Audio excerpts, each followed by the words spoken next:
आदरणीय छात्रों,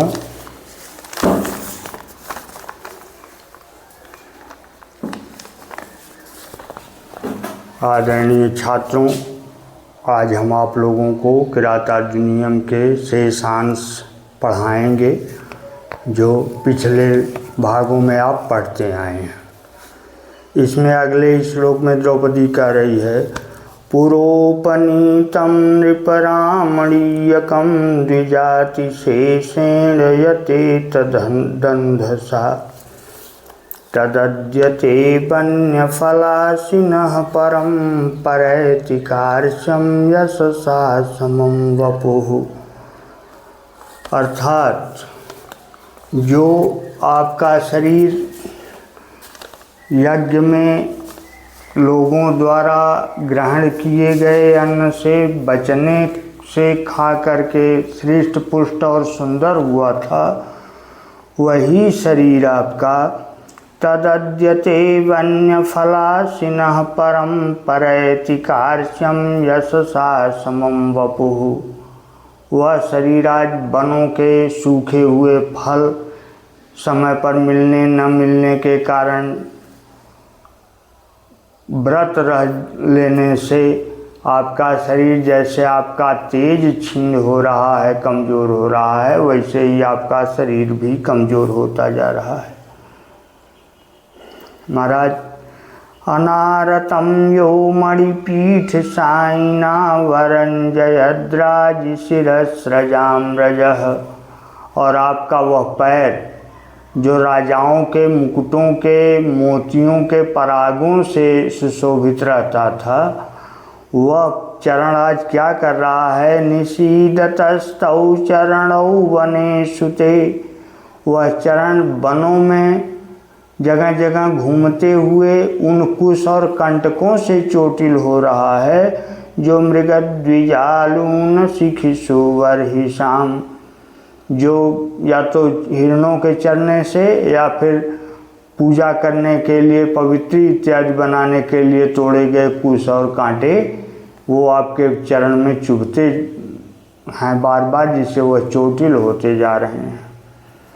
तो द्विसन्निमित्ता यदियं दशा ततः समूलमुन्मीलयतीव मे मना। तो महाराज, मेरा मन तो यह कहता है कि यह जो विपत्ति आपके ऊपर आई है यह शत्रुओं द्वारा दी गई है, आपकी किस्मत से नहीं आई है, इसलिए इसका समूल नाश करने के लिए उद्यत हो जाइए। क्योंकि परैरपर्यासित वीर्य संपदाम पराभवोप्युत्सव एव मानिनाम। क्योंकि माननी लोग पहले युद्ध के लिए लड़ते हैं और पराक्रम अपना दिखाते हैं, इसके बाद यदि उनका पराभव हो जाता है, हार जाते हैं, तो अभी उनके लिए एक उत्सव ही होता है, उसमें कोई उनकी निंदा नहीं करता है। और इस प्रकार जो आप बैठे हैं ये तो सब लोग इसकी निंदा करते हैं। विहाय शांति नृपधाम तत्पुनः। तो हे महाराज, आप यह शांति का मार्ग छोड़ करके प्रसीद संदेहि वधाय विद्विषाम। उत्साह पूर्वक आप अपने शत्रुओं को जीतने के लिए तैयार हो जाइए। क्योंकि ब्रजंति शत्रुन वधूय निष्पृहा। शत्रुओं से लड़ करके ही शांति प्राप्त की जा सकती है। क्योंकि समेन सिद्धि मुनयो, सम से शांति से सिद्धि केवल मुनियों को मिलती है, न भूभृतः, न कि राजाओं को मिलती है। उसने कहा कि महाराज, आप शांति का रास्ता छोड़ करके शत्रुओं के समूल नाश के लिए उत्साहपूर्वक प्रसन्न होते हुए फिर से चढ़ाई करिए उनके ऊपर, फिर तैयार हो जाइए। क्योंकि यह नियम है कि शांति सम से, यानी एकदम एक जगह बैठे रहने से शांति केवल मुनियों न कि राजाओं को मिलती है।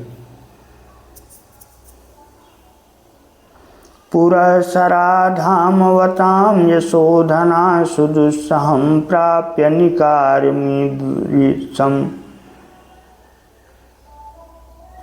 महाराज, कल्पना करिए आप कि यदि आप जैसे मनस्वी और सम्मानित व्यक्ति इस बात को सीधे सीधे मान लेंगे कि अच्छा चलो जो वह कह रहा है वही सही है, हम राज्य छोड़ करके कुछ दिन जंगल में ही रह लेंगे, कोई दिक्कत हमको नहीं है।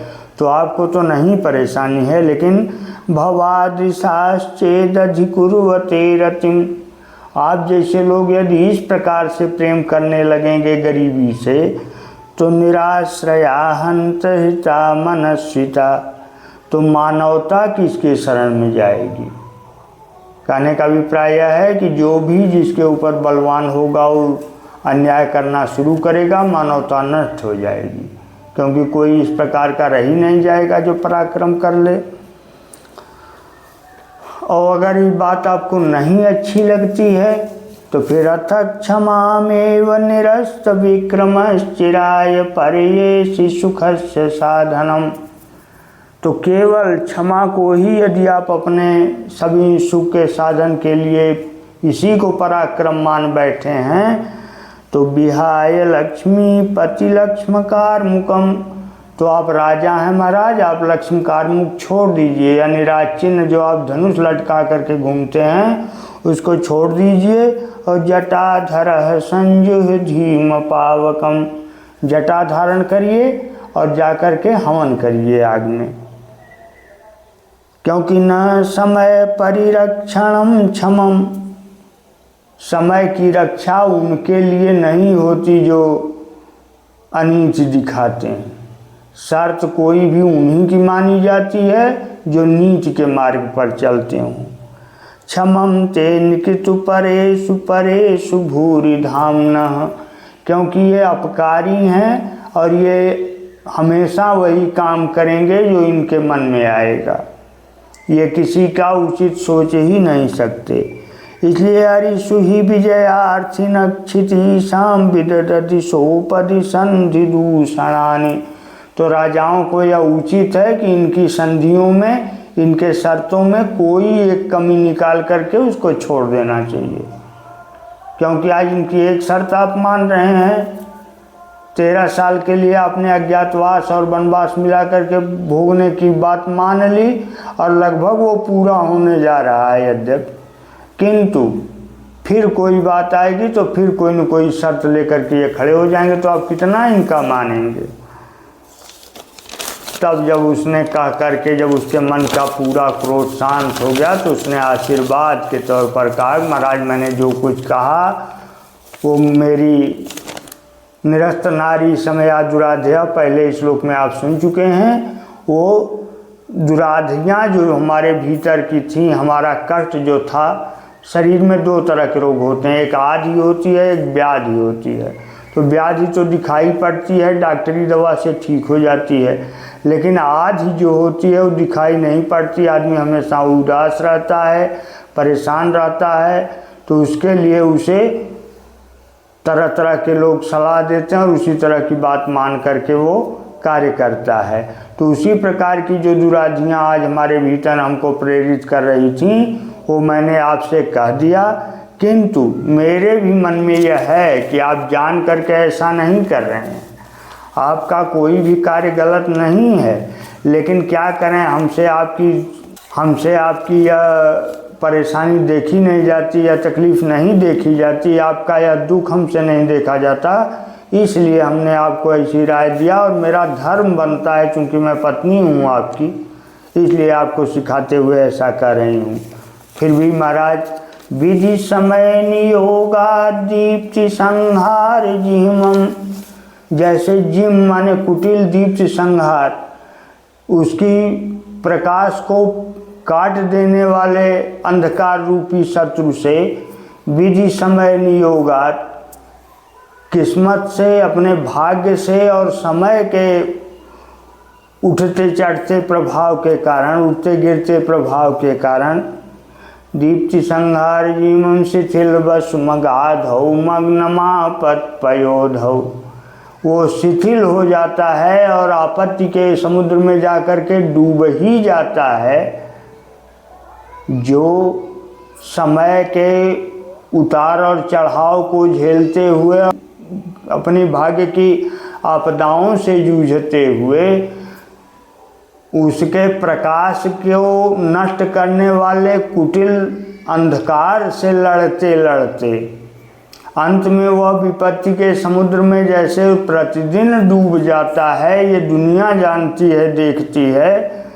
उदयतिमिरस्योदीयमानं दिनादौ, तो जैसे फिर अपनी सारी समूची शक्तियों को एकत्रित करके दिन में फिर उदित होता है, वैसे ही उस सूर्य की भांति दिनकृत म्यु लक्ष्मी स्वाम समव्येतु भूयः, उस सूर्य की भांति आपको राज्य लक्ष्मी भगवान फिर से वापस करे। हमारी शुभकामनाएं आपके साथ हैं। धन्यवाद। आज के लिए बस इतना ही, और इसी के साथ किरातार्जुनीयम का यह सर्ग समाप्त होता है।